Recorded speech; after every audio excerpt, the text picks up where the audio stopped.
गांव में मेहुल नाम का एक बहुत होशियार और तेज लड़का रहता था। वो अपने स्कूल और घर के सभी काम बहुत जल्दी और आसानी से पूरा किया करता था। इसलिए स्कूल के सभी अध्यापक उसकी बहुत तारीफ किया करते थे, जिस वजह से गांव के सभी बच्चे उससे ईर्ष्या करने लगे थे। एक दिन मेहुल जल्दी जल्दी भागता हुआ स्कूल से घर वापस जा रहा होता है। तभी रास्ते में उसे दूसरे स्कूल का एक लड़का मिलता है। अरे दोस्त, इतनी जल्दी में कहाँ जा रहे हो? जहाँ मेरे पैर मुझे ले जाएं।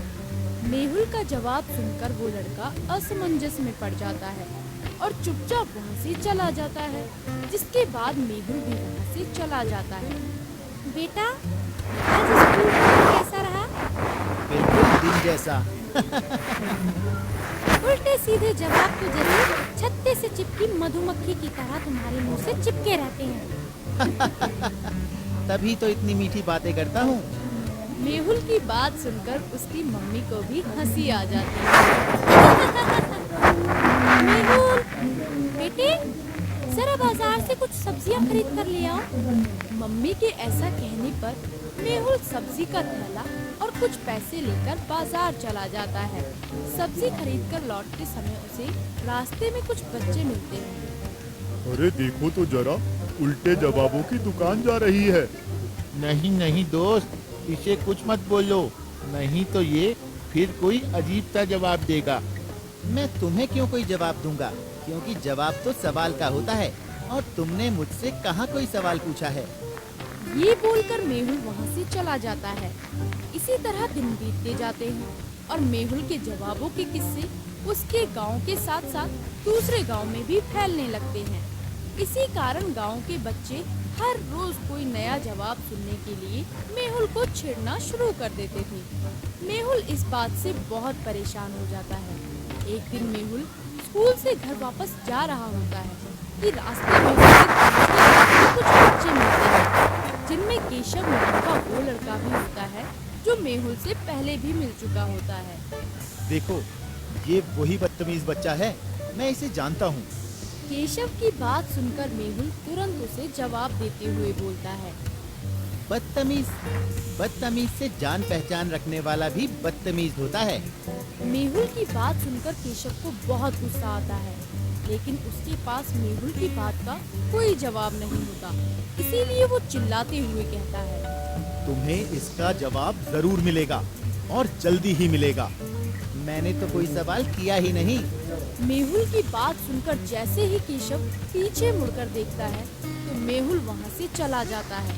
ये सब देखकर केशव गुस्से में लाल हो जाता है। ये लड़का आखिर अपने आप को समझता क्या है? मैं इसे सबक सिखाकर ही रहूंगा। मेहुल से बदला लेने की बातें सोचते हुए केशव अपने घर पहुंचता है। वो मेहुल से बदला लेने के बारे में सोच ही रहा होता है कि तभी उसके पापा उससे पूछते हैं, बेटे, तुम यहाँ अकेले बैठे क्या सोच रहे हो? पापा, मैं उस लड़के को हराने की तैयारी कर रहा हूँ। उसके पास हर सवाल का जवाब होता है और जवाब भी ऐसा कि सामने वाला कुछ बोल ही ना पाए। कौन है वो लड़का और तुम्हें उससे क्या परेशानी है? बस मैं उसे हराना चाहता हूँ, ऐसा जवाब देना चाहता हूँ जिसके आगे वो कुछ भी ना बोल पाए। बेटा, हमें कभी किसी के जैसा बनने की कोशिश नहीं करनी चाहिए। हम सभी अपने आप में अलग और खास हैं। आपका मतलब मैं हार मान लूं? नहीं, मैं ऐसा कभी नहीं करूंगा। पहले मैं उसे ठीक से जानूंगा, वो क्या करता है, कैसे करता है। उसके बाद मैं उसे उसी के जैसा बनकर हराऊंगा। अगले दिन से ही स्कूल खत्म होने के बाद केशव मेहुल का पीछा करना शुरू कर देता है। एक दिन वो मेहुल के पीछे पीछे उसके घर तक पहुंच जाता है और उसके घर के पीछे वाली खिड़की से घर में झांकने लगता है। बेटा, आज मास्टर जी ने क्या करवाया?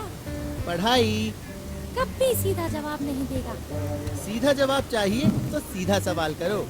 दिन ब दिन बहुत बिगड़ता जा रहा है। मेहुल और उसकी मम्मी की बातें सुनकर केशव मन ही मन सोचता है, ये लड़का तो अपने घर में भी इसी तरह बात करता है। इससे पता चलता है कि इसे इस तरह बात करने की आदत है। मैं इसे कैसे हराऊंगा? केशव वहाँ से चला जाता है। इसके बाद मम्मी दोबारा मेहुल से कुछ सवाल पूछती है। अच्छा, अब ये तो बता दे कि आज स्कूल में क्या पढ़ाई की। आज मास्टर जी ने गणित के सवाल हल करवाए थे। ये तो बहुत अच्छा है। चल अब ऐसा कर, अपने उस गणित का इस्तेमाल कर और इन पैसों को सही से गिनकर किराने वाले को पैसे दिया।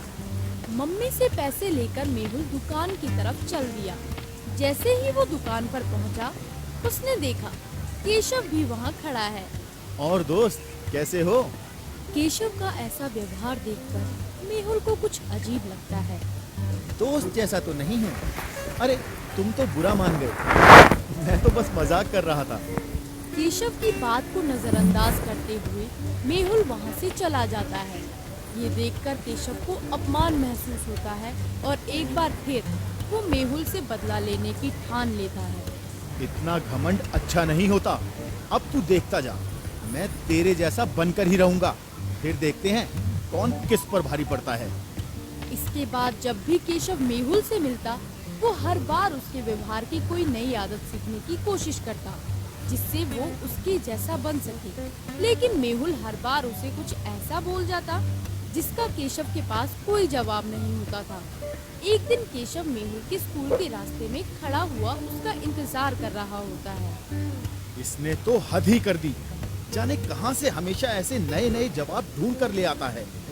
केशव ये सब बोल ही रहा होता है कि तभी मेहुल वहाँ आ जाता है। क्या हुआ?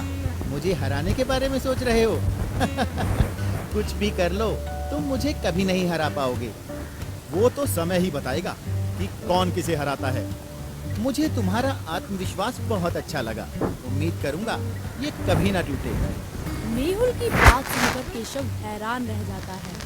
तुम बोलना क्या चाहते हो? कुछ नहीं, कुछ भी तो नहीं। मेहुल वहाँ से चला जाता है। धीरे धीरे केशव मेहुल जैसा बनाने की जिद में अपनी पहचान खो देता है। वो मेहुल जैसा तो बन नहीं पाता, बल्कि सबके साथ बुरा व्यवहार करने लगता है। इस वजह से उसके सभी दोस्त उससे बहुत दूर रहने लगते हैं। लेकिन अब भी केशव के सर पर सिर्फ मेहुल को हराने का भूत सवार होता है। वो मेहुल आज किसी भी हाल में मुझसे जीत कर नहीं जा पाएगा और ना ही मेरी किसी बात का जवाब दे पाएगा। मैं पूरी तरह तैयार हूँ, बहुत मजा आएगा। मन ही मन मेहुल को हराने की खुशी को लेकर केशव मेहुल के गांव पहुंचता है, जहां उसे मेहुल कहीं जाता हुआ दिखाई देता है। ये देखकर उसे अपनी और मेहुल की पहली बार ये मुझे इसी तरह कहीं जाता हुआ मिला था। उस वक्त इसने बहुत अटपटा जवाब दिया है। आज मैं इसके उस जवाब का भी जवाब तैयार करके लाया हूँ। ये सोचते हुए केशव जल्दी से मेहुल के पास जाता है और उससे पूछता है, कहाँ जा रहे हो? हाँ हाँ पता है, तुम बोलोगे जहाँ मेरे पैर ले जाएं। लेकिन मैं इसका जवाब देना चाहूँगा। नहीं, तुम गलत सोच रहे हो।